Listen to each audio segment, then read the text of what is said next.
A gente preparou essa live aqui com bastante carinho, né, e respeito à nossa audiência, onde a gente está trazendo aqui um tema de bastante relevância e importância, que infelizmente ainda nos incomoda, que é a questão do racismo, com a live com o tema Vidas Negras Importam. E a gente está recebendo hoje aqui, vou pedir para os nossos convidados se apresentarem. Estamos recebendo aqui o doutor Erimar Santana, advogado, um ativista dessa causa, e a Priscila Trindade. E aí vamos começar aqui pedindo para a Priscila agora, Priscila, vamos firme, que Priscila se apresente para a nossa audiência, fale quem é a Priscila Trindade, que a gente vai bater um papo aqui na tarde de hoje. Olá, obrigada, Marco, pelo convite, participar desse bate-papo ao lado do amigo, companheiro de muitas, o Santana. Bom, moradora de Itaúna, sobrevivente, porque mulher preta nesse país hoje precisa sobreviver.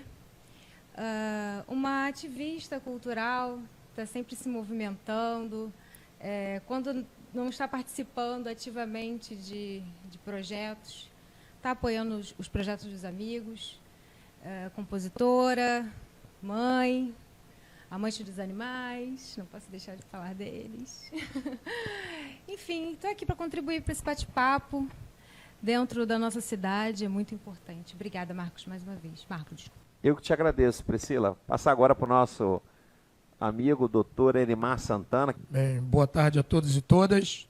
Eu sou o doutor Erimar Santana, um dos líderes do movimento negro aqui de São Gonçalo. Sou atualmente presidente do SEBA, Centro de Estudo Brasil-África, que é um dos movimentos negros mais antigos do estado do Rio de Janeiro. Acho que nós só perdemos para dois, da Fundação Palmares, de Volta Redonda. E estamos nessa luta dentro de São Gonçalo. São Gonçalo sempre teve hiper respeitado em termos de movimento negro a nível estadual. Nós nunca deixamos de participar nem de conferência, nem das nossas lutas. A nossa juventude, que está vindo agora, está vindo pesada. Não suportamos mais os tons pejorativos, os conceitos pejorativos. Acho que está na hora de mudar. E o modo de mudar é que isso está acontecendo. Não apenas no mundo. Eu acho que está acontecendo com todos nós. Dentro de casa, dentro das escolas, nas televisões, ocupando os espaços. Então nós estamos aqui para isso. Somente para bater um papo, conversar e tantas coisas que nos incomodam. E às vezes as pessoas nem sabem. Doutor Erimar, hoje, né, a gente até me surpreende muitas das vezes, em pleno 2020, a gente está recorrendo a esse tema tão presente na vida, infelizmente, na vida de todos nós. E eu queria começar essa live, esse bate-papo, falando dos dois principais casos, um aqui pertinho da gente, né, Priscila, e o outro que aconteceu nos Estados Unidos, com o caso do George Floyd, e aqui na nossa cidade, infelizmente, com o caso do João Pedro. Um num país desenvolvido, né, e o outro num país em desenvolvimento, como é o nosso país aqui. Que você comentasse um pouco sobre esse ocorrido com a nossa audiência. Bem, infelizmente a gente sofre um racismo estrutural, tá? Que vem ser o quê? Negro é bandido, comunidade é bandido, não presta, pode morrer. Porque é um absurdo uma polícia entrar numa casa, dar 80 tiros, onde só tinha crianças brincando. Isso é um verdadeiro absurdo. Quantas duras nós tomamos de estar dentro do ônibus. E você sempre vê quem? A comunidade preta.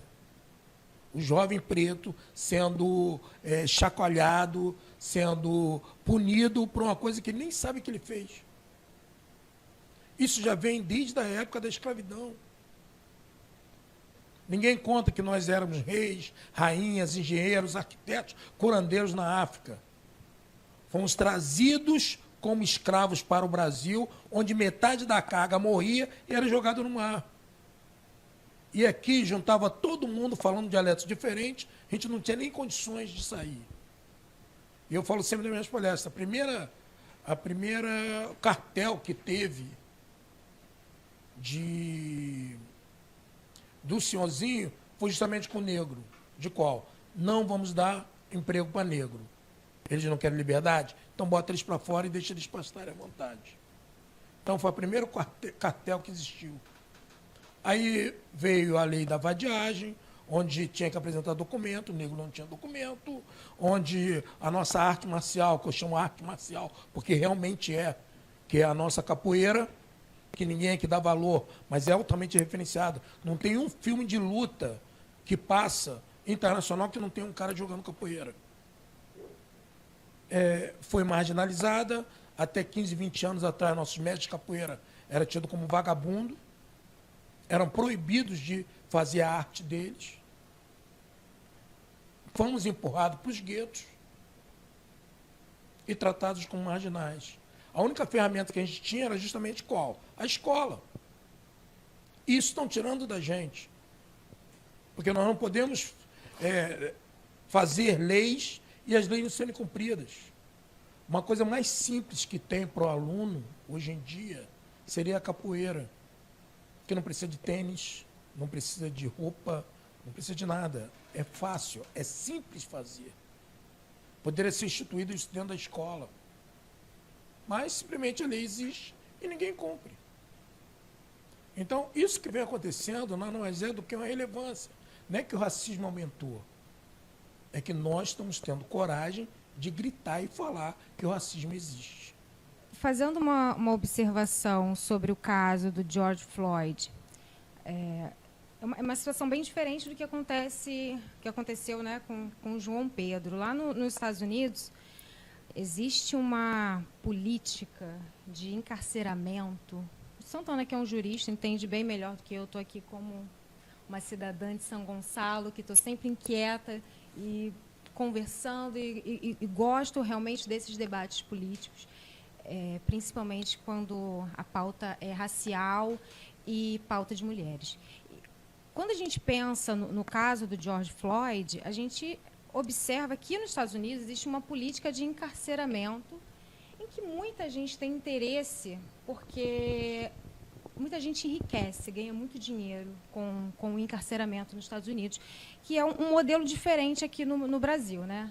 No Brasil, a gente não tem essa privatização do encarceramento que estimula, que lá nos Estados Unidos estimula o encarceramento e vai encarcerar quais corpos? Os corpos pretos, que sempre foram os corpos marginalizados, é o que vale menos.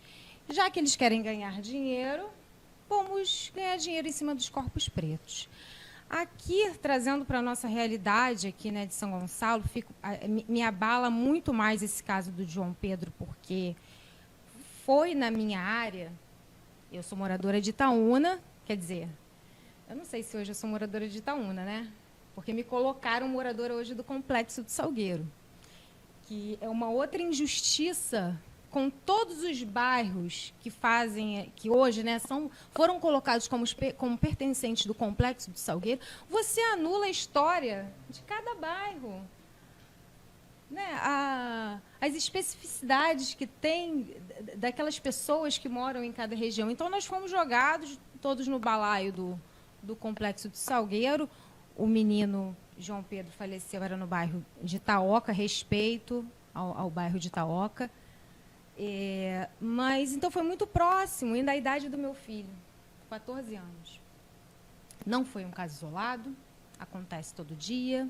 Quando não é no Complexo de Salgueiro, é no Complexo do Alemão, é da Maré. Só muda o carimbinho que o Estado colocou na gente. Mas isso vem acontecendo todos os dias. E estamos aqui, agradeço mais uma vez, Marco, por dar voz. É isso que a gente precisa. Abrir a boca, reclamar e não negar que o racismo existe, porque ele existe, está vivo, mata, sangra, faz sofrer. E se você não é branco, você não sofre o racismo direto, mas um dia você vai ser atingido por consequências do racismo, isso eu tenho certeza. Quantos, assim, o que a gente percebe, assim, poucos casos vêm à mídia, né? Vêm ao conhecimento público, né? E a gente percebe que, assim, quantos casos iguais aos do João Pedro não estão acontecendo nesse momento agora no nosso país, mas que não teve a amplitude que teve o caso do João Pedro, que é, como eu sempre faço uma analogia com a questão da corrupção, né? Como se a corrupção fosse uma coisa que nasceu há pouco tempo agora, né? É igual a questão do racismo. Hoje, em função da tecnologia, em função de várias metodologias, vários canais de comunicação, que é igual o nosso caso hoje aqui. Nós aqui estamos nós três aqui, com toda a equipe, num bate-papo de um tema relevante de São Gonçalo para o mundo, né? A gente tem essa liberdade hoje de se relacionar através das redes sociais, a criar poder, a criar força, né? E o que a gente tem tentado fazer aqui na nossa rede social é justamente isso, como eu sempre digo, é trazer informação útil, relevante, que acontece no nosso dia a dia. A gente já aqui falou sobre arte, a gente já falou de empreendedorismo, a gente já conversou com o médico, a gente já conversou com uma delegada, a gente falou aqui nas nossas lives sobre violência doméstica, a gente conversou com um pastor, porque nesse período de pandemia, se a gente liga a televisão, a gente só tem o tempo todo tragédia, só falam as estatísticas do Covid, né? Ou então algum escândalo, porque infelizmente são coisas que vendem.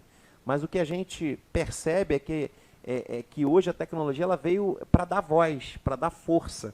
E aí eu vejo assim, Priscila, você é uma agitadora cultural, uma servidora pública estadual, é uma mulher mãe, negra, uma mulher inteligente, preparada, moradora de Itaúna.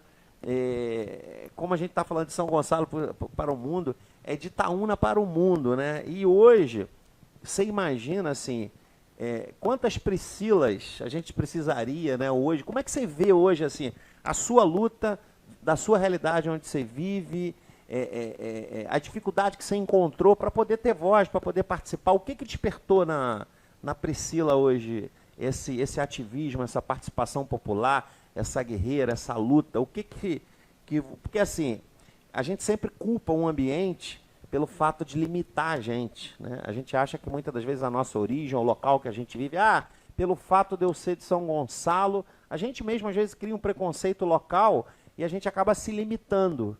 O que impulsiona a Priscila? Como é que você lida com tudo isso? O que me impulsiona a não parar? Eu sempre fui assim, né? É engraçado, eu estava fazendo essa reflexão um dia desses. Minha mãe, quando eu era criança, né, estava no ensino fundamental 1, na escola. Quando ela era chamada na escola para ouvir alguma reclamação minha, não era porque eu tinha feito uma peraltice, quebrado alguma coisa, uma arte que é normal até de criança fazer.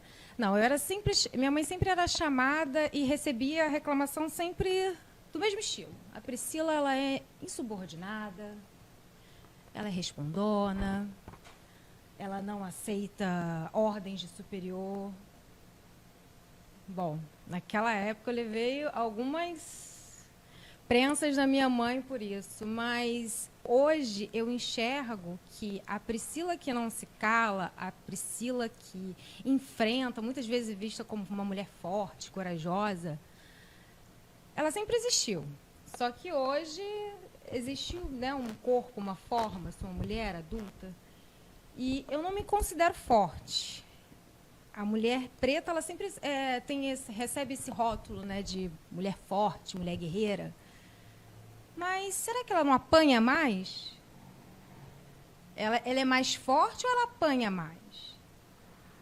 Eu acho que a mulher preta, ela apanha mais. Eu não me considero uma mulher muito forte, não. Eu sou uma mulher que não me calo. Apanho muito, mas eu não me calo. Não me calo diante das injustiças, nenhuma delas. Vivendo quem eu sou, mulher preta, claro que não vou me calar diante de injustiças raciais e de gênero. O que acontece? Eu bato sempre numa tecla, Priscila, Erimar, que as pessoas acham muitas das vezes que o que muitas das vezes limita ela de evoluir, de crescer, às vezes, eu sou assim por causa dos meus pais, eu sou assim por causa do ambiente que eu fui criado. Mas eu aprendi, eu falo sempre isso, chamo isso de historinhas que a gente conta para a gente mesmo. Porque eu aprendi, assim, ao longo da minha vida, que a genética interfere 30% no que o ser humano é. O ambiente que você vive, a história, sua interfere 20%. E o maior poder do ser humano está nas escolhas. Porque é o que eu chamo hoje essa questão, o fato de você pobre, de você morar em São Gonçalo, de você ser negra, não te impede de você crescer, de você evoluir, de você se tornar o que você se tornou hoje. Porque o maior poder, o dia que o ser humano entender que o maior poder dele está nas escolhas dele. Eu falo isso muito com o pessoal que trabalha comigo aqui, que a gente às vezes como pai, a gente tem eu não sei se é um defeito, a gente quer dar para os nossos filhos o que a gente não teve. Mas assim, as dificuldades que nos tornaram quem nós somos hoje. E a gente cria um mundo que não é um mundo real aqui fora para os nossos filhos, como se não... assim, a gente cria ele cheio de defesas, quando na verdade é assim, as pancadas que a gente tomou que nos tornaram quem nós somos hoje. Que é igual quantas mulheres, Priscila, teria no Itaúna, em São Gonçalo, que eu sei que o número de pessoas que lutam, que vão atrás dos seus direitos, a gente tem o hábito de se acomodar, de se acovardar muitas das vezes, preocupada com o outro, preocupada com a dimensão que aquilo ali pode dar. E hoje a gente tem tantos mecanismos, como a gente estava comentando aqui, a gente tem hoje mecanismos que nos dão a possibilidade da gente falar com o mundo, da gente interagir com várias pessoas. Então, assim, eu fico muito feliz quando eu vejo mulheres gonçalenses como você, como o Erimar nessa luta, e a gente tem outras, a gente vai conversar com várias pessoas, igual a gente já conversou, que nos dão orgulho de ser gonçalense, que eu digo que uma das minhas missões de vida é justamente trabalhar dentro do gonçalense, que eu sou gonçalense. Eu tenho uma história de vida na cidade, de crescimento, de superação, de desenvolvimento, onde a vida o tempo todo dizia para mim que eu não ia conseguir, que eu não ia ser capaz. E aí, Erimar, passando um pouquinho desse assunto, você, além de professor, advogado, é líder do Movimento Negro, é presidente do Centro de Estudo Brasil-África, SEBA, presidente da Comissão sobre a Verdade da Escravidão Negra, da OAB, conselheiro municipal de Igualdade Social, Racial de São Gonçalo, militante do Comirg, né? Militante e atuante do município. Você é um advogado negro, né? Que está à frente de todos esses movimentos. Você já sofreu algum tipo de preconceito por isso? Desde pequeno e sempre. Mas eu tive a felicidade de ser filho de Jorge Santana e Matilde Batista Santana, que foram ativistas do movimento negro desde que eu me conheço gente. E eles sempre me falaram uma coisa: olha só, se falaram que ali não é teu lugar, ali que você tem que estar. Então a gente sempre brigou pelos espaços. Sempre brigou. Não estou dizendo que foi fácil, não, Marquinhos. Cansei de estar no centro do Rio morrendo de fome com o dinheiro da passagem. E aí, eu como ou volto para casa? Eu prefiro voltar para casa porque em casa eu sei que eu vou ter comida. Tranquei e voltei umas 10 vezes à faculdade. Fui fazer concurso, sou professor da FATEC. Fiz concurso da FATEC. E todo mundo dizia que, é balela, tu não vai conseguir passar, só se tiver peixe. Estou lá dentro. Então, eu acho que é o mesmo caso até da Priscila, como tem muitos companheiros assim, nós nunca nos abatemos. Pelo contrário, o que a gente quer é justamente transpor os obstáculos. Tá? Joguei handball aqui dentro, joguei no Mauá. Hoje em dia, se o handball está no nível que está, a nível mundial, passou por dentro de São Gonçalo, e ninguém fala. Eu brigo sempre, porque o movimento negro, em termos estadual, quando a gente sai daqui para a conferência no Rio, todo mundo morre de medo de São Gonçalo. Porque a gente sai organizado e sai com um grupo grande. A última conferência que teve, nós levamos 22 delegados. Chegamos lá no Rio e o pessoal ficou todo mundo desesperado. Por quê? Porque pensou que a gente ia passar o rodo.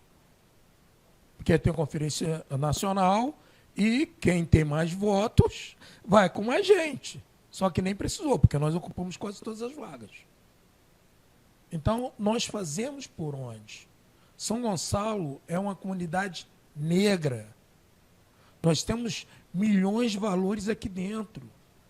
Um dos maiores artistas, compositores do Brasil é de São Gonçalo e não sai de São Gonçalo, que é o nosso Altair Veloso. Que é um ícone, né? Que é um ícone. Temos uma outra pessoa que foi aqui, estava dentro do Salgueiro, perdido, que foi o Seu Jorge. O central do vôlei da seleção brasileira é de São Gonçalo, que é o Isaac. Nós temos Zezé, que foi 20 anos seleção brasileira de handebol. E ninguém sabe que isso existe dentro de São Gonçalo. São Gonçalo tem artistas, nós temos músicos, nós temos banda afro, né? Estou mexendo com ela, porque ela é uma das integrantes. Temos banda afro do Olô do Maré dentro de São Gonçalo. E quase ninguém sabe que isso existe. Nós temos uma doutora em dança, que é a professora Érica, dentro de São Gonçalo.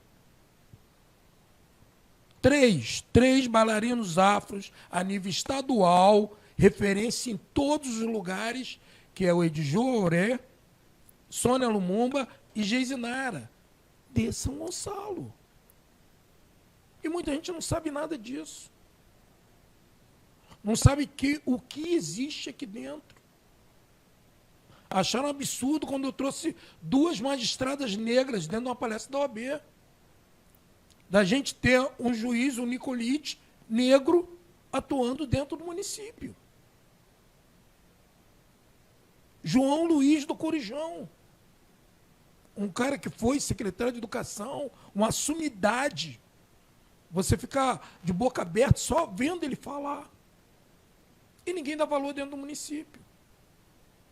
E para a gente nada é simples, nada é fácil. Nada é corriqueiro.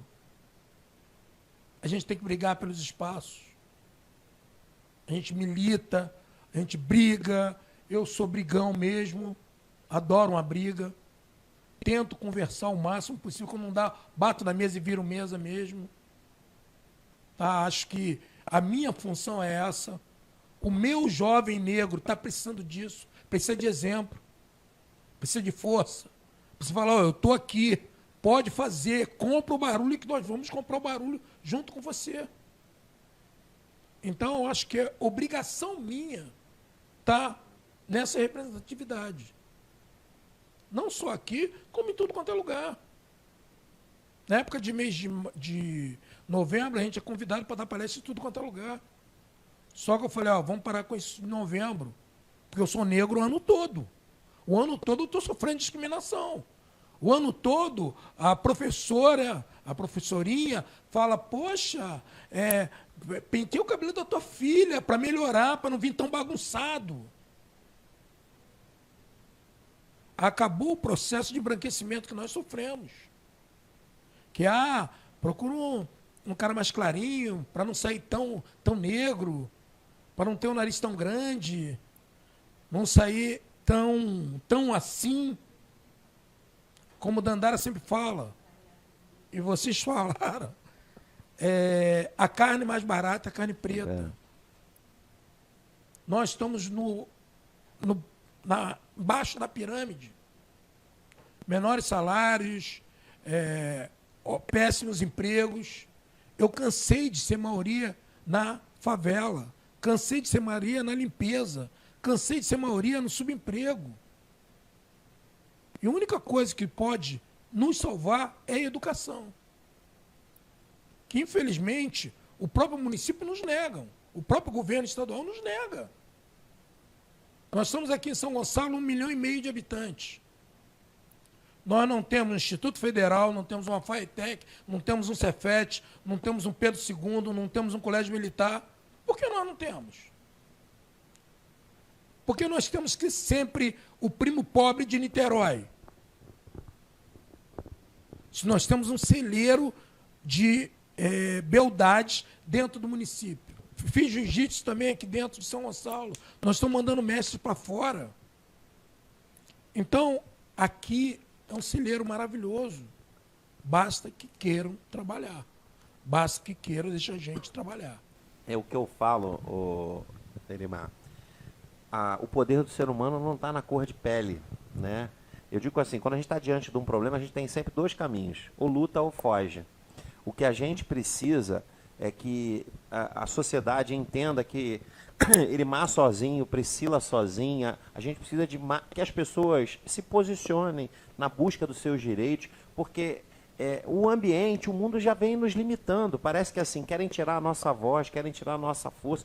E hoje a gente tem capacidade de ser o que a gente quiser, de chegar onde a gente quiser. Por que o Elimar conseguiu e outras pessoas não conseguiram? Entendeu? Porque a pessoa precisa, igual você colocou, ficou claro o orgulho dos seus pais, que sempre te impulsionaram, te jogaram para cima, vai, você pode, você é capaz, porque cada ser humano é completo, o poder do ser humano não está na cor da pele dele, está dentro dele, e o meu papel, muitas das vezes, como cidadão, é fazer com que as pessoas, assim, eu fui criado dentro de um ambiente que, você é inteligente, você deu sorte, mas aí você para e pensa assim, inteligência é uma coisa que você adquire com base no conhecimento que você busca. E você não nasce mais inteligente do que o outro, ou desprovido menos que o outro. Você pode ser o que você quiser. Se você for atrás dos seus sonhos, seus objetivos, você vai atingir suas metas. Que é igual... Sim, Marquinhos, mas nós sofremos o quê? Preto é burro. Preto não tem condições. Preto não tem QI. Pedro não vai levar a lugar nenhum. Nós não vamos chegar a lugar nenhum. Nós não tínhamos exemplos. Não tínhamos espelhos.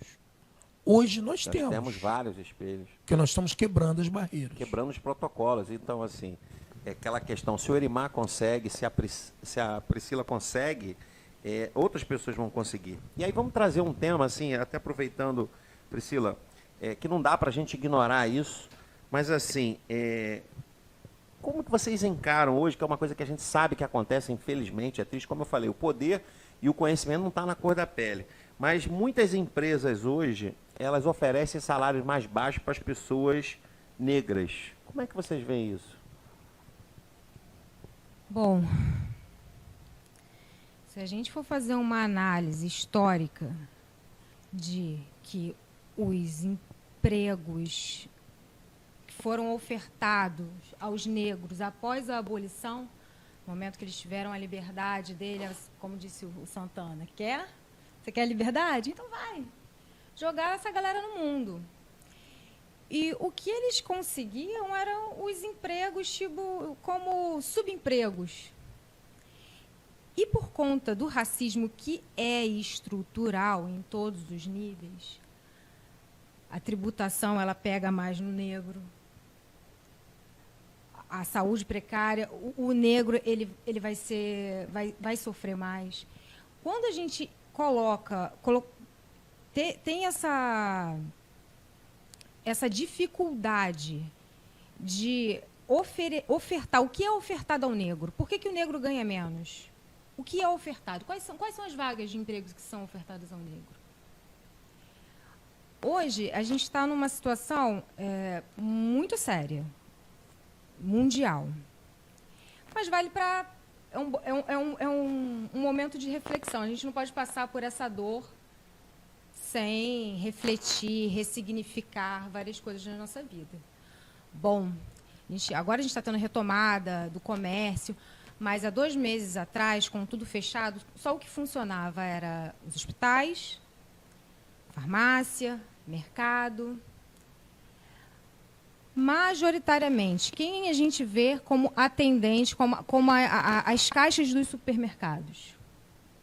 Quem são esses trabalhadores? Trabalhadoras, porque, na sua maioria esmagadora, são mulheres e são pretas. E o salário que é ofertado a essas mulheres? Agora, nesse momento de pandemia, que a gente vê a importância dessas profissionais nas nossas vidas, na vida de toda a sociedade. As enfermeiras, os profissionais de enfermagem são compostos mais de 80% por mulheres. E mais da metade dessas mulheres são pretas, que não ganham nem a metade de um salário de um médico. A gente não vê nas universidades de medicina uma turma formada por metade de negros e metade de brancos. A gente não vê. Se tiver um para 10, é muito ainda. Assim, a gente está rindo porque é uma conversa descontraída aqui entre amigos, mas o assunto é muito sério. A gente precisa... a questão não é o negro, as empresas que estão pagando menos aos negros. Isso hoje é um absurdo enorme, mas a gente precisa ir na raiz do problema. Quais são as vagas de emprego que os negros estão tendo oportunidade de alcançar? Essa é a reflexão que eu deixo para os meus amigos que estão em casa, que estão assistindo. Nós somos mais que a metade da população. E os espaços não são ocupados por mais da metade dos negros. Quer complementar? Pode falar. Priscila é novinha, neném ainda, não pegou. Eu sou da época que tinha anúncio no jornal dizendo boa aparência. Isso significava preto? Não. Eu peguei essa época, peguei essa época. E por aí nós tiramos o quanto o negro era empurrado para o subdesemprego, porque tinha que sobreviver. Então, como eu falei antes, a única qualificação que a gente tem é da educação. E estão tirando isso da gente. Eu achei um absurdo uma reportagem da Fátima Bernardes, porque tinha uma negra, uma senhora negra, foi atendida por um médico negro. Fizeram maravilhas. Como saiu no Big Brother, aquela ali é a turma de odonto. 5 louras. Por quê? Porque você não vê na medicina o negro. Você não vê na enfermagem o negro. Você não vê o odonto o negro. Por quê? São cursos caros. Mas ele pode passar para a faculdade pública. Continua sendo caro. Como é que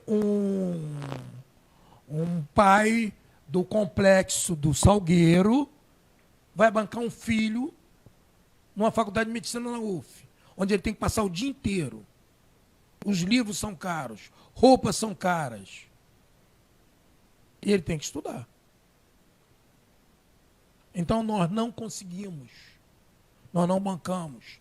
Vamos botar mais os colégios militares, escola de oficiais. O cara faz a prova, passa, está dentro. Está dentro. Só que é de 10 a 15 mil só em enxoval. Para o cara ficar lá os 4 anos. Me diz qual pai normal de comunidade, vamos botar aí a metade, tem condições para isso? Então essa é a realidade que a gente tem. Tudo que a gente consegue é brigando, é calcando os espaços. E vai ter sempre... Legal, o que está fazendo aqui? Isso aqui não é para você não, cara. Você não tem que estar aqui. Como sempre, estive na sala, eu olhava para o lado, a sala de Direito, a sala de Faculdade de Matemática, na Faculdade de Estatística, olhava para o lado, cadê os negros? Pouquíssimos. O que você está falando, assim, me remete a uma percepção minha, desde criança, né? Que, assim, eu me lembro na nossa época de criança, tinha as novelas de época, né? Que você via a restrição... Eu digo assim, o Brasil foi um dos últimos países a acabar com a escravidão no mundo, né? E a terra no Brasil era livre. E aí eu me lembro, eu quando criança, acho que não existia o papel da escola. Aqueles senhores feudais de engenho, tinha uma professora que era só para educar os filhos dele. Eu me lembro, eu tenho essa lembrança assim na minha cabeça, que eu remeto até os dias de hoje, que é assim. E aí a escravidão foi acabando no mundo inteiro, só que a terra aqui não era livre. Então... Eu me lembro, eu não sei se isso tem base, assim, eu li isso em algum lugar, que acabou-se a escravidão. Mas aí o que o negro ia fazer? Porque se a terra, ele não tinha terra para ele plantar. E ele não tinha acesso à educação, à formação, porque aquilo era restrita. Como é que ele iria evoluir? Então, por isso que eu acho que a escravidão, ela veio ao longo do... acabou no papel, mas ela continua de fato. Que é o que a gente vê hoje com relação a esse tema que a gente está trazendo hoje aqui. Ninguém bota a cara. Você lembrou de uma coisa assim que era muito gritante. Eu preciso de um profissional, boa experiência, boa aparência, que é igual experiência. Como é que você vai ter experiência se você está iniciando, às vezes, no mercado de trabalho? Então, hoje, e às vezes eu fico me perguntando, embora tenha um aspecto histórico, aí vou aproveitar até te fazer uma pergunta. Como você acha assim, que o racismo é colocado na vida das pessoas? É através da criação delas? Como que surge isso, né, nessa sociedade nossa hoje? Mas ninguém nasce racista. O cara é formado racista. Ele, com as piadinhas, com tudo que fala mal do negro, o cara acaba não querendo ficar perto de negro. Antigamente ninguém queria ser negro. Negro era xingamento. A minha esposa, quando foi casar, você namora aquele rapaz, né? ela é aquele rapaz negro. Não, negro não, ele é um moreninho. Ele é um mulatinho. Então, infelizmente, nós vemos isso desde aquela época. Tá? Simplesmente pegaram os negros e falaram assim, ó, vão embora, pode ir. Ué, mas a gente vai fazer o que aqui fora? Ué, vocês vão trabalhar aqui. Ah, mas vão trabalhar onde? Não, vão trabalhar aqui, fazer a mesma coisa que vocês trabalham. Só que você tem que pagar a alimentação e a hospedagem que eu estou te dando. Continuam sendo escravos. E os que recusavam isso iam para fora e ficavam mendigos. Com relação, foram negados também a educação. Como é que o negro aprendeu a ler e escrever? Isso você não vai encontrar em local nenhum escrito. Tá? Toda criança, quando aprende a ler e escrever, começa a querer brincar de escolinha. Hoje em dia, bota as bonecas e brinca de escolinha. Naquela época não tinha boneca. Então, o que ela fazia? Assim, a filha da senhazinha pegava todas as negras filhas das criadas e botava e ensinava para elas a ler e escrever. Por isso que muitas delas aprenderam a ler e escrever. E elas, por sua vez, iam para a senzala. E na senzala, a parede era branca, e você não está, a novela de época, elas são sempre cinza. Por quê? Eles pegavam carvão e botavam as letras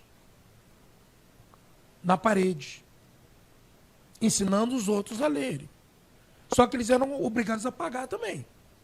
Porque se o senhorzinho soubesse que eles estão aprendendo a ler, ia bater neles. Então, esse é o tipo da coisa que acontecia.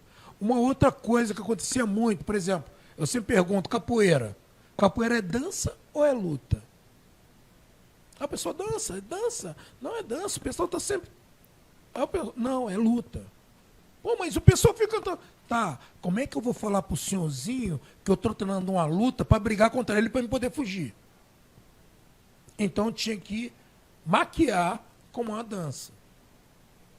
E daí começou a surgir várias outras coisas, como nós temos a história de Luiz Gama, dentro do direito, que foi vendido, era livre, foi vendido como escravo pelo pai, e só foi ser alfabetizado com 17 anos, e se tornou um rábula, um advogado que libertou vários negros escravos. Isso é história. Só que isso você não vai encontrar em lugar nenhum. Você vê, a dificuldade é muito maior, mas a gente tem, o que você falou, várias referências, né? Eu tenho 2 referências na minha vida, assim. Eu tive o privilégio, há 25 anos atrás, de conhecer, assim, a Dona Ida dos Santos. Não sei se você já ouviu falar, ela é uma atleta negra, que na Olimpíada de 64, mora aqui no Fonseca, na Rio Haddad, em Niterói. Eu sou amigo do Sérgio, filho dela. Em 64, ela era a única mulher na Olimpíada. Eu vi as fotos, eu vi o acervo. Hoje, Dona Ida já está com 80 anos, mas continua mantendo. Ela era atleta do Botafogo. Ela era a única representante feminina e negra na Olimpíada de 64, salvo engano, em Tóquio. Aí você vê, eu tenho aqui uma outra referência recente, que é aqui do Engenho Pequeno, Rafael Zulu, que hoje é ator da Globo, é nascido e criado aqui, a gente fez encontro na igreja junto, e que a gente precisa que essas pessoas ascendam para que a gente veja que a gente tem valor, que a gente tem poder, que a gente tem força. Antes da gente continuar para a próxima pergunta, tem uma pergunta ali que eu vi bem interessante, como é para vocês lidar, eu vou fazer para a Priscila, numa sociedade que avança cada dia mais tecnologicamente, ver uma marca tão grande como a Bombril ter uma atitude tão racista nomeando um produto como Crespinha. Sabe quem me contou desse absurdo? No mínimo, a gente pode chamar de absurdo meu filho. Ele, mãe, você viu? Eu falei assim, eu não estou acreditando. Eu falei assim, não, Guilherme, você conferiu essa notícia mesmo? Ele, é verdade, mãe. É verdade. Só me remete aos primeiros contatos que eu tive com racismo na minha vida. Por que será? Quantas vezes na minha infância eu sofri, eu chorei? Porque eu não entendia o porquê que eu não estava sendo escolhida para aquele evento na igreja, na escola. Só porque meu cabelo era cacheado e de todas as meninas que estavam participando era liso? Nunca podia ser a rainha do baile, a que estava na fileira da frente, a noiva da quadrilha. Lugar de destaque não é o espaço de mulher preta. Foi isso que tentaram me empurrar de goela abaixo. Eu espero que a Bombril, né, responda judicialmente por essa tentativa de firmar o seu racismo, porque essa é uma propaganda antiga, né, um produto antigo que eles querem colocar um novo nome. Querem voltar. Não tem como você tirar a marca que está bem cravada de racismo em cima desse produto, em cima das propagandas que no passado elas veicularam, fazendo referência do produto ao cabelo da mulher preta, que é muito bonito, por sinal. E só me entristece, mas é muito importante a gente fortalecer aqui esses debates, esses assuntos, sem negacionismo de que realmente o racismo existe. Vamos falar, vamos debater. Eu lembro, não tem muito tempo, num trabalho que eu passei, porque por algum tempo eu alisei meu cabelo, né? Alguns 5 anos da minha vida eu me desfiz dos meus cachos porque eu achava que realmente ele fechava as portas. Que que chega primeiro em mim, é o meu cabelo. Esse volume. Então, eu achei que se eu alisasse ia ser mais fácil para lidar com tudo, que eu estaria mais arrumada, mais bonita, apresentável, seria aceita na sociedade. E eu percebi rápido a desgraça que eu tinha arrumado para a minha vida, que foi alisar meu cabelo, né? E falei, não, vou cortar tudo, vou deixar meu cabelo crescer. E comuniquei isso super alegre no meu ambiente de trabalho, com meus colegas. O meu chefe imediato virou, você está maluca, Priscila? Se você fizer isso, eu vou te mandar embora. Ele falou isso para mim. Em 2013, eu fui ameaçada de perder o meu emprego porque eu queria manter o meu cabelo naturalmente cacheado como ele é. 2013, aqui, ó, do lado. Então, eu tive que esperar sair do emprego em 2015, 2 anos depois, e fiz... renasci a Priscila que sou, que sempre fui, mas que as amarras do racismo tentaram me prender e impedir que essa mulher fosse livre. E aí você vê, né, Priscila, eu chamo sempre atenção para isso.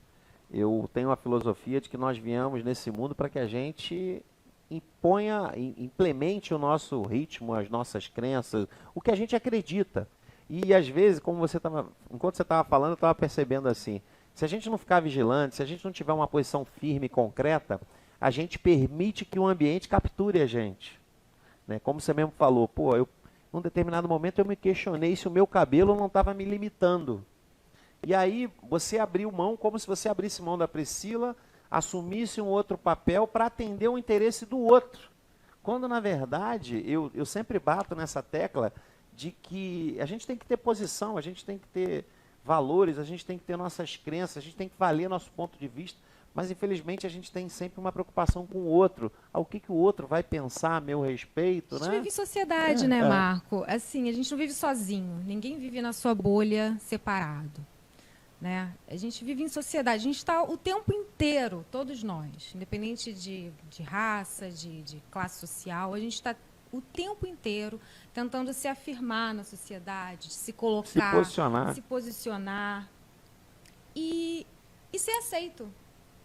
A gente está o tempo inteiro se afirmando para a gente ser aceito.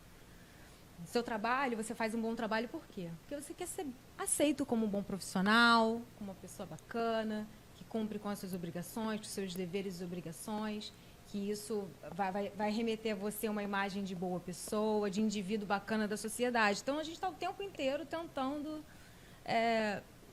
ser aceito pela sociedade, porque a gente vive, né, nesse coletivo. Porque quando a gente se posiciona, a gente divide, porque você não vai agradar a todo mundo, né? E o que eu brigo muito, assim, que a gente não pode perder a nossa essência, quem nós somos. Porque senão a gente cria a ilusão de que eu vou sair de mim para atender o outro e vou, na verdade, fazer o que o outro quer e muitas das vezes não fazer o que eu quero. Eu vou aproveitar um pouco sobre isso. Na opinião de vocês, assim, qual a melhor forma hoje da gente lidar e combater com a discriminação racial nesse Brasil em pleno 2020? Primeiramente, não sei se o Santana vai concordar comigo, mas é não negando que o racismo existe. Falando o tempo inteiro, aproveite todos os espaços que você tenha para falar e fale sobre esse assunto. Você não precisa ser preto para você combater o racismo. Basta que você seja antirracista. Combata, fale. Não tenha vergonha ou medo de, às vezes, se colocar à frente. A gente teve com essa onda, né, do Vidas Pretas Importam, desculpa.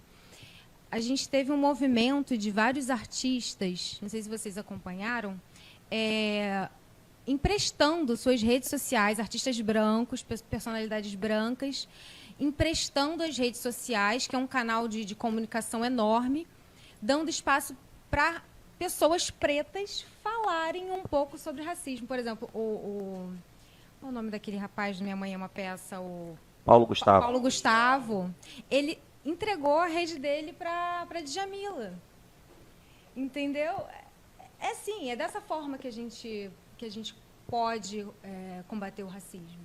Falando, enfrentando e, principalmente, não negando a existência dele. E você, Santana? Qual a sua opinião com relação a essa polêmica? Eu concordo com a Priscila. Só que eu acho que, primeiro, respeito. Segundo, educação. Na educação, eu joguei handball no Mauá. A gente não queria saber se o cara era alto, baixo, amarelo, lilás, cor de bola. A gente queria jogar handball. Você não vê esse tipo de racismo no esporte.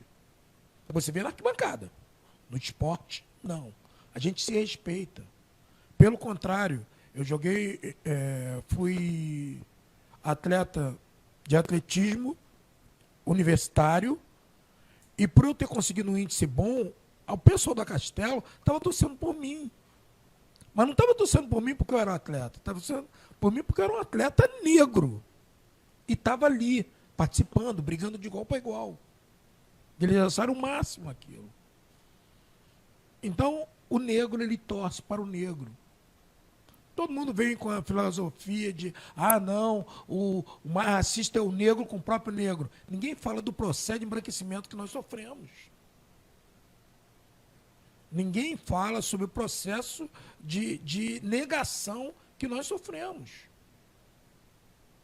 A própria Daniela Dandara fala sobre isso. Que a carne mais barata do mercado é a carne preta. Tudo de ruim tem que ser preto. Então, por que isso? A hora que a gente tiver o pessoal decente, com educação, sabendo como se posicionar, sabendo até onde pode ir, vou citar até um exemplo, tá? Que foi contigo também, que aquela exposição que houve das mães dentro da Câmara. Cara, todo mundo, você vai brigar com todo mundo, não sei o quê. Eu falei, cara, olha só, eu só quero a junglar de Dinei, meu amigo particular, mas eu só quero a junglar dele. Como é que ele deixa aquilo acontecer? É uma falha que não podia. E foi resolvida. Então, nada melhor do que chegar, conversar, esclarecer, pedir, não faz. Vamos mudar isso. Vamos tentar fazer isso. Porque, às vezes, a pessoa não sabe o mal que ela está fazendo a outra pessoa por causa do racismo estrutural. Acha que é normal. Não, vou chamar ela de mulata. Mulata? Mulata veio de onde? Tem uma mulata vem de mula. Que vinha a sinhazinha com a sombrinha e vinha a mulata dela carregando todos os utensílios mais a criancinha dela. E foi eternizado pelo nosso maior cafetão, que foi Sargentelli, que levava as nossas negras para a prostituição. Então, acho que nós temos que mudar. Por isso que eu falo que tem que ter respeito, tem que ter educação. Educação por quê? Da formação. Acesso, né? Desde baixo. Não tem esse negócio de, não, mãe, passa um pente no cabelo dela. Não. cara, o cabelo é dela. Eu não tenho que questionar o que a criança está trazendo. Pelo contrário, eu tenho até que utilizar o que ela tem. A valorização do negro parte por causa disso. Até eu queria citar uma brincadeira que normalmente faz. Você sabe por que o Fluminense é conhecido como pó de arroz? Não. Alguém aí sabe? Não sabem? É porque negro não podia jogar futebol. E passava pó de arroz para ficar mais claro. Então você vê o absurdo. Isso há algum tempo atrás. E nosso rei do futebol é negro. É negro. Conhecido no mundo inteiro. Então você tira por aí os absurdos que foram criados. Isso não é apenas aqui, não. Isso aconteceu também nos Estados Unidos, onde negro era proibido de jogar basquete. Você não podia botar os 5 integrantes negros na quadra. Quer dizer, nós temos várias referências, mãos talentosas. O cara, desde a infância, era tido como burro, como não ia conseguir, não é isso. O cara se tornou uma sumidade. Só que quantas brigas ele teve até chegar lá? Temos homens de honra, duelo de titãs, um sonho perfeito. Cara, basta que a gente dê chance. Basta que a gente traga, dê uma qualificação decente para eles, que eles vão embora. E hoje em dia nós temos isso. Há 30 anos atrás, um louco do movimento negro bateu na mesa falando: nós temos que ter vagas para negros em escola pública. Hoje é realidade. O movimento negro brigou por isso. Por isso, quando o Sérgio Camargo falou aquele absurdo, que o pessoal do movimento negro é vagabundo, ele não tinha que estar ocupando o cargo que ele ocupa, porque aquele cargo foi construído pelo movimento negro. Negar Zumbi, absurdo. Eu queria saber por que ele está lá, se ele renega tudo que o movimento negro negar fala. Zumbi é negar a história do Brasil. Você nega a história do país, cara. É uma irrealidade ele falar um absurdo desse. Então, por isso que eu acho interessante esse tipo de discussão, até mesmo para esclarecimento. O próprio Enzo falou para mim: cara, eu adoro quando você faz os eventos aqui, que a gente sempre aprende alguma coisa. Sempre traz uma coisa diferente para cá, cara. A gente vem para os eventos falando assim: o que ele vai aprontar hoje? Porque vira e mexe, você traz alguma coisa. Eu levei uma história de uma criança negra que ninguém queria brincar com ela.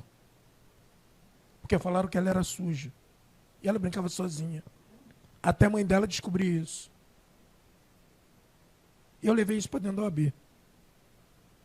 Enzo falou para mim: nunca mais tu faz isso. Porque eu estou chorando até agora. Então são determinadas coisas que é feito para chocar mesmo. Para saber que isso acontece. Porque isso não é a realidade de novela, não. A realidade na nossa periferia. Isso acontece o tempo todo. E como vocês falaram, eu também concordo com a fala, tanto tua como da Priscila. Eu tenho uma máxima que quanto mais tempo a gente demorar para reconhecer uma situação, ou um problema, ou uma dificuldade, ou uma necessidade, mais tempo a gente vai demorar para superar aquilo ali. Então, se a gente fingir que isso não existe, isso fica mascarado, né? E você vê, a partir da ascensão de muitos negros, de muitas lutas, se eu for fazer uma reflexão de 10 anos para trás, de 20 anos, de 30 anos, como a gente tratava o racismo e como a gente trata hoje, dificilmente eu acho que a gente teria um tema em discussão nesse momento aqui, como hoje tem tão presente. Então eu acho que assim, a luta tem que continuar, né? E aí, aproveitando um pouco isso, Santana, aproveitando que até você já comentou sobre isso, no mês de novembro, né, nós temos aí o feriado da consciência negra. Eu queria que você falasse um pouco sobre isso, já que você até citou: pô, eu sou negro o ano inteiro, eu não sou só no mês de novembro, né? E falasse, além desse feriado, e sobre essa questão que você começou a introduzir, também queria ouvir a Priscila, sobre a questão das cotas, que eu vejo, tem um grupo que é contra, tem outro grupo que é a favor, e eu queria saber assim, a opinião de vocês desse tema polêmico também. Então vamos lá. Primeiro eu vou começar com novembro. Cara, mês de novembro se faz das ações afirmativas. A intenção era fazer esse tipo de discussão. para a gente saber qual a escola que a gente estava dando, qual a profissão que a gente estava dando, qual o emprego que a gente estava dando para os negros, se os negros estavam satisfeitos ou não. Se abriu uma nova discussão com relação a isso. E é aquilo que eu falei, começaram a questionar, por que só mês de novembro? Não, a gente é negro o ano todo. O ano todo tem discriminação. Por isso que eu, particularmente, estou construindo o mês de março, que eu digo que é o mês da mulher negra, que é uma coisa que eu aprendi no movimento negro. Mulher negra, a gente não discute, a gente aceita, cumpre e faz. Tá? Concorda? Estamos construindo o mês de maio, dizendo um não à abolição da escravatura. E mais o mês de novembro também, que é o mês de luta e referência. E com relação a cotas, a primeira coisa que tem que entender que cotas não é cota. Eu não criei nada, não inventei nada. As cotas sempre existiram para fazendeiros, que era a cota do boi, onde os donos de engenhos, já tinha vaga direto na rural para o filho dele fazer as faculdades. Então não inventei isso. Só peguei para mim também. Por que não? Botar meus alunos inteligentes dentro das faculdades públicas que foram feitas para a gente. Para quebrar um pouco a escola deficitária que passam para a gente. Na minha época de ensino médio, que era segundo grau, vários amigos meus passaram para odonto, passaram para medicina, passaram para enfermagem, passaram para engenharia. E hoje em dia, já que nós não temos professor de matemática, física e química na escola pública, e fazem isso de propósito, porque vão botar um negão inteligente, o cara não vai aceitar o emprego que eu vou dar. E quando a gente entra e começa a trabalhar bem, aí vira e fala, pô, você trabalha tão bem, mesmo sendo negro, né? Por que eu tenho que ser negro de alma branca? Então a gente começa a discutir determinadas coisas em cima das ações afirmativas. Então, as cotas não é cotas, são reparações pelos anos que não nos deram escola pública de qualidade e a educação que tiraram da gente. Só que ninguém fala que o CE, que é a média da nota dos cotistas, é maior do que a média normal dos alunos. O problema todo é que eles ficam preocupados que o negão está ficando inteligente. Cientista negão está indo para a NASA. Cientista negão está pegando o mundo. E isso é péssimo para a favela. Porque os outros neguinhos da favela vão falar, se ele pode, eu também posso. Eu também quero. E eu vou. E ele pode, né? E ele pode e deve. Nós temos a batalha de rap. Aqui em São Gonçalo está sendo as melhores batalhas de rap do estado. São jovens se apoderando da cultura, da literatura e mandando ver. E ninguém valoriza isso. Nós temos aqui uma menina que dança com a Anitta.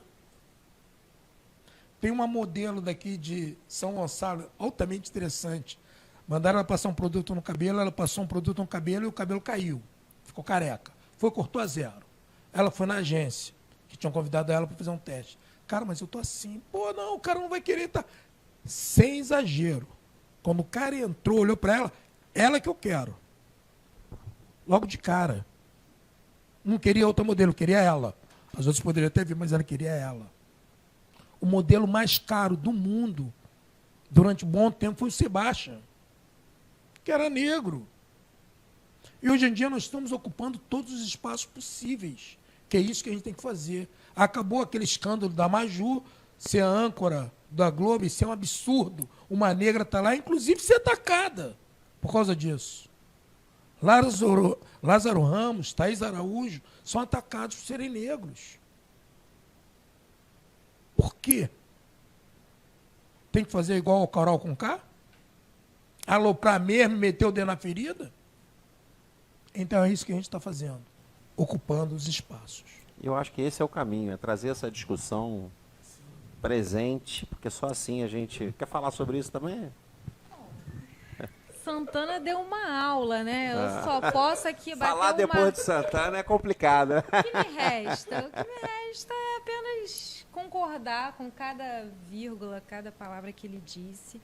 E em questão da política de cotas, é isso, não é favor não. A galera que entra pelas cotas, elas entram com a média alta, tá?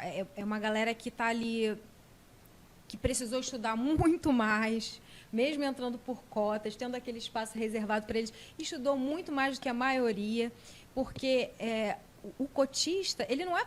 Tem muita gente que não sabe, né? Não tem essa informação. Que você não basta ser negro ou indígena para você entrar por política de cotas. Existem outros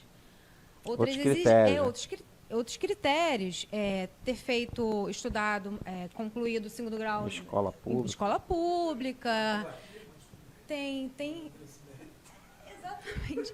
Então, se o cara conseguiu chegar ali com esse ensino básico que a gente tem público vergonhoso, não é favor nenhum que o Estado está fazendo e conceder esse espaço para ele, não.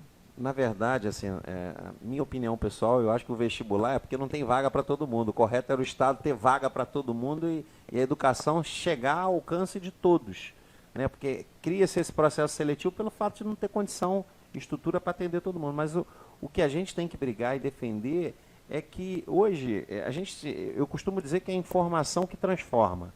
E a informação chegou para a gente através da tecnologia e chegou com um monte de outra coisa. Só que o único caminho na formação do ser humano é a educação. Então, por isso que a gente tem que realmente fazer a nossa voz valer, brigar, cobrar o nosso espaço, participar, entendeu? Porque só assim não dá para enfiar esse assunto para debaixo do tapete como se ele não existisse, porque ele existe.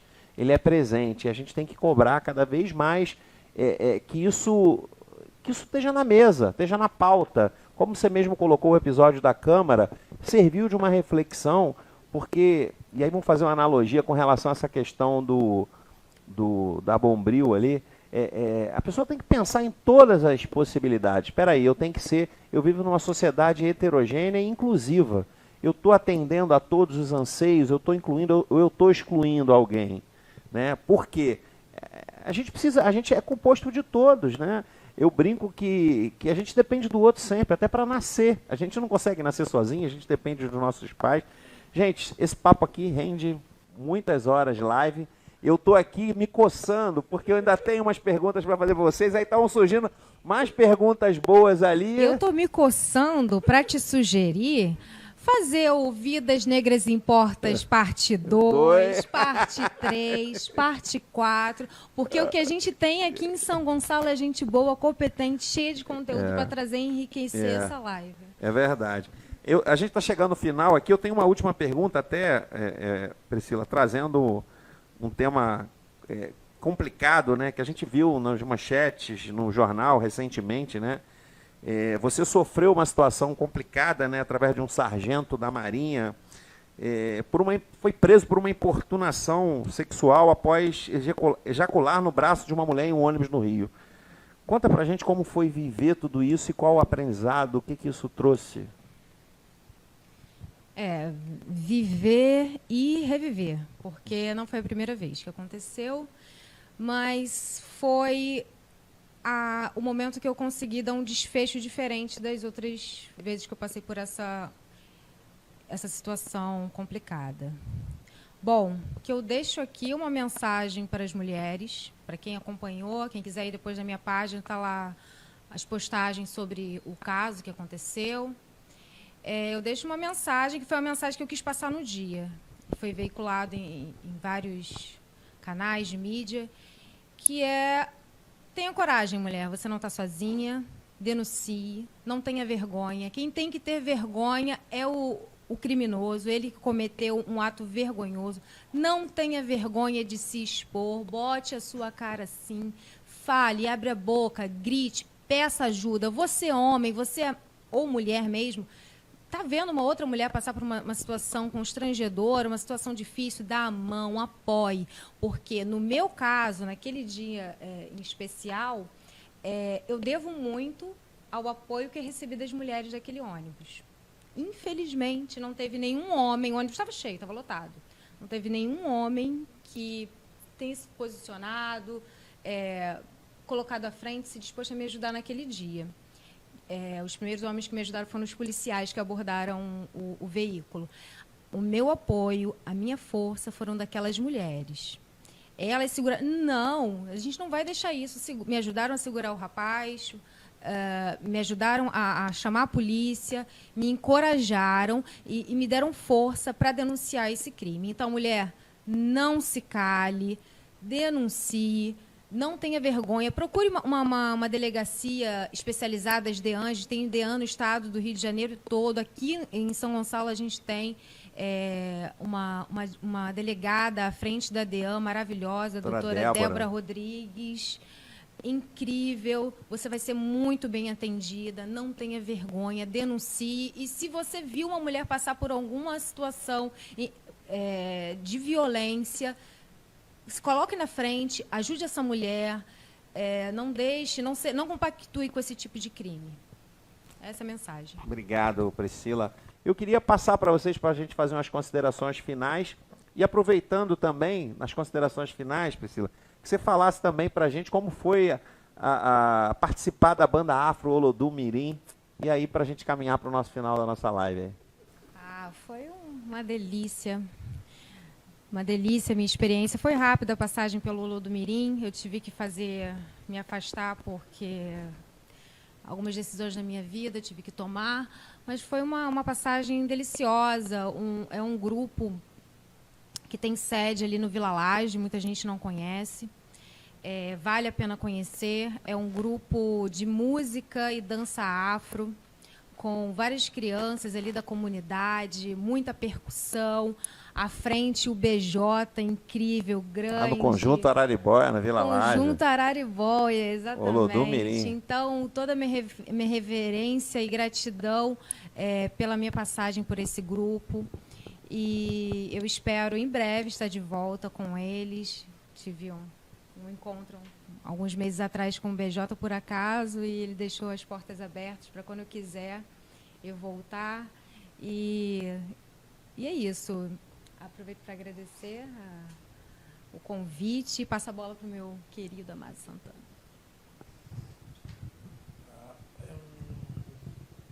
Fiz uma colinha aqui sobre um assunto, tá? Que quando o filho é feio, ninguém quer ser o pai. Quando o filho começa a ficar bonitinho, então começa a aparecer vários pais. Com relação à lei de promoção de igualdade racial do município, tinha que um vereador assinar. Um vereador assinou e se acha o dono. Só que nunca participou de uma luta. Então a gente vem nessa luta desde 2009, que foi a lei que ele assinou, e simplesmente não deu manutenção nenhuma. Tá? E ele falou sobre a história dos afrodescendentes para ser aplicada na escola. Outra lei que não se aplica. E eu não vejo nunca ele cobrar isso. Tá? Ele falou que fez uma medalha estadista Nelson Mandela e atribuiu da atuação do combate ao racismo.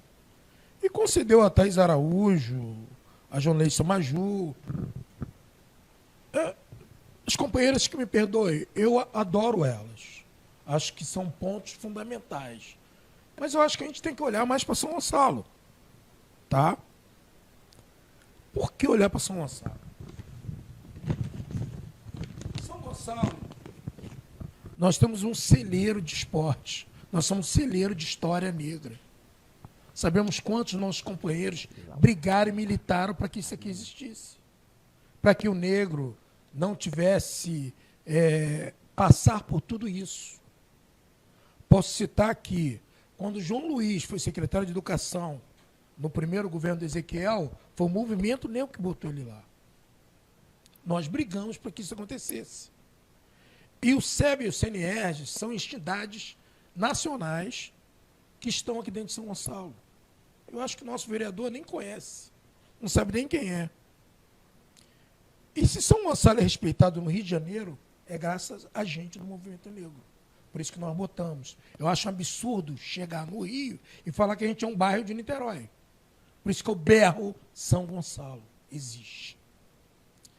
E a homenagem seria bom ele dar para pessoas que realmente fazem o trabalho dentro de São Gonçalo. Como eu já citei aqui, Altair Veloso, seu Jorge, João Luiz. Acho que essas pessoas, João Luiz Curijão, acho que as pessoas nunca foram homenageadas dentro de São Gonçalo, principalmente com essa medalha. Eu acho que ninguém aqui foi. E para falar de história dentro do município, em termos de esporte, nós temos Isaac, que é negro, gonçalense, central da seleção brasileira há mais de 10 anos.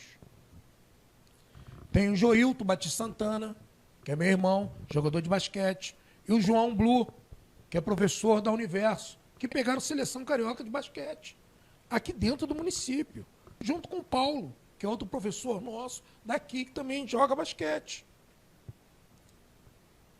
Falando do handebol, Zezé, Verônica do Pereira Rocha, Geraldo, Maisena, Babalu, foram ícones dentro do esporte aqui dentro do município. E ninguém nem sabe que eles existem. Seria bom o vereador fazer até o dever de casa para poder homenagear essas pessoas negras que realmente brigaram dentro desse município.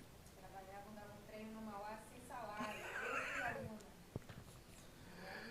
Agora vamos falar dos nossos heróis. Por que eu digo heróis? Quantas vezes ficamos em casa e eles tiveram que estar na militância, brigando por esperança, brigando para que nós pudéssemos fazer essa live. Então vou citar aqui alguns nomes. Um monte, né?